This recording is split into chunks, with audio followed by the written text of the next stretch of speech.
I saw a clip that went across my feed. Somehow, on Christmas Eve, they are still doing work to promote the Marvels, even though no one is actually going to see this thing. And we know this entire thing's been a flop. We've seen the director go out there and blame virulent and violent, racist, sexist, homophobic fan bases, right? We've seen the media go out there, try to, hey, it's not the director's fault, guys. The Marvels might have flopped, but you can't blame the strong black woman, even though that's exactly what Bob Iger did, right?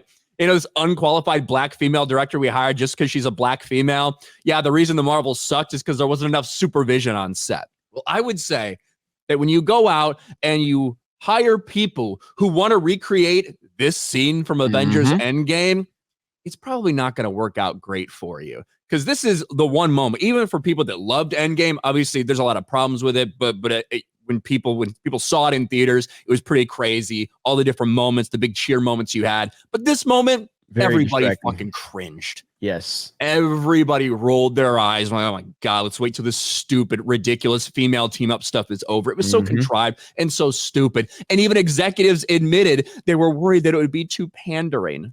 Well, it was. But to the people that wanted to be pandered to, I guess it really worked. Here's Nia DaCosta talking about why she was excited to do the Marvels. I, like many women around the world, watched Avengers Endgame and had that 6 seconds of all the Marvel women together. And I once had like chills, but I also was very annoyed. I was like, 2 hours of this, please. So it was really nice that they decided to do a team-up movie with like 3 of my favorite heroes. So that's what was most exciting. I have zero sympathy for any of the people involved in this project, dude. I actually, it's not even that I have sympathy. I find joy in it. I find complete joy that your film has completely failed. I find so much joy in it because at this point in time, if you are supporting this, then you don't deserve any respect whatsoever. These people are disgusting. Holy crap. I don't know how many people saw this were like, yes, please, 2 hours of complete woke cringe. That would be wonderful. But one of the people that did want that, that's who they went out and hired. And that's why she was excited to do a female team-up movie. That's kind of what this movie was, right? Was just, well, I don't even know if they let her go 2 hours. They cut so much out of it. It was such a short movie. But that's what she wanted to do. And that's what she did. Congratulations, Nia DaCosta. You even got Bob Iger throwing your ass under the bus. Yeah, I mean, again, so they are now like in the desperation mode because if you remember, the same people that most of the people that were celebrating Captain Marvel and the success of it, they didn't even go see it either. You know what I mean?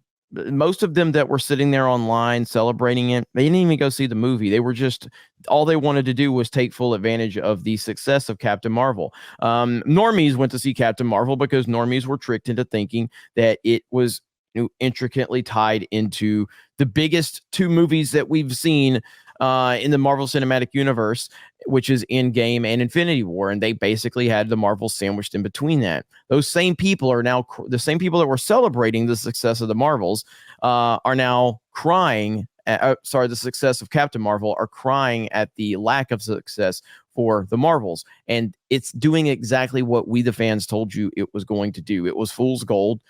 People saw right through it. No one walked out of Captain Marvel looking forward to the sequel to Captain Marvel. No one did. Not one single person did that.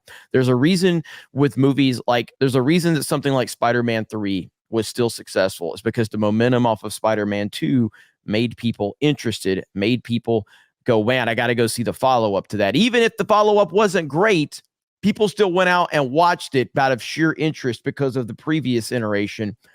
And no one cared about Captain Marvel walking out of Captain Marvel. They were going because of the ties to Endgame and Infinity War. And you see the complete catastrophic failure of the Marvels is a direct tie-in to no one cared about Captain Marvel. Is what it is. I just think it's funny. All these people that are like freaking out about Aquaman 2. Aquaman 2 is going to make more money than it. Like, I'm pretty convinced it's going to make more money just because of the Christmas holiday and stuff like that. I think it's going to do better. And we are talking will it be better than Flash or not? And we are talking about the bottom of the barrel that we're having to compare. But this is where we are. My goodness, man. Like the bottom of the absolute barrel. Aquaman has its own failures. We've broke that down many times in terms of it's not the same. It's not for the same reasons as the Marvels. And in fact, it's it's a lot more understandable, because of how we've seen the DCEU just failing all year long. Now, the Marvel Cinematic Universe has been underperforming all year long, and you've seen diminishing returns, but the DCEU has been a disaster, complete disaster all year long. I mean, there's not a Doctor Strange out there.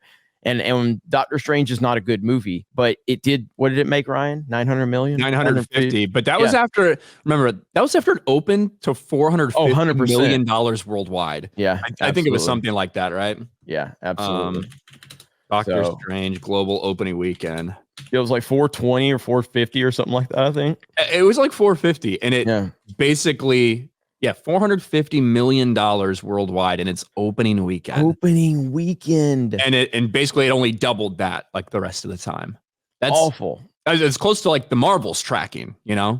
The Marvels made $110 million is, it's gonna end up making about 210 by the end of its run. So yeah. It's ridiculous. But look, all we're here to do is tell you what we see going on in the industry. If you choose to want to go see the Marvels, Aquaman, whatever, that's completely up to you. That's your prerogative. But at the end of the day, it is happening. The Marvel Cinematic Universe has been declining significantly. The DCEU has been a failure all year long. And we finally just hit rock bottom now with the MCU.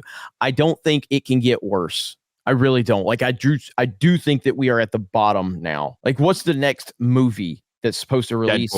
Deadpool. So we know that's going to be a success. How big of a success? I don't know. It is a rated R film. This one's going to be rated R, correct?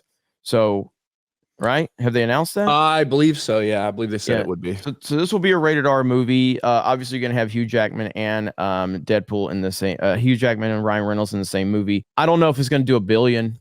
No Deadpool movie has done $1 billion, but when you're bringing Hugh Jackman's Wolverine into it, I'm not going to say Hugh Jackman's Wolverine is like a box office juggernaut. It's not like he's Iron Man, but he's definitely a draw. You know what I mean? I think because of the situation it is. Yeah. You know what I mean? It's not like we just had fucking 3 standalone, like kind of shitty Wolverine movies, right? Right.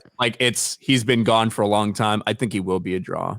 Mm-hmm. Yeah. I mean, he is a draw. I'm just saying he's not Iron Man level draw. He never has. No one is. You know what I mean?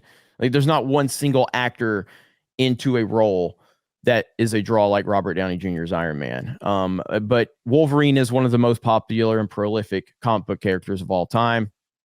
Bringing him back after all this time, as beloved as Hugh Jackman is, and bringing the OG suit along with it, finally, is going to be a huge draw. But that doesn't mean that Marvel's going to be saved or anything like that. It's going to be a one-off, and then we'll see what they do moving forward.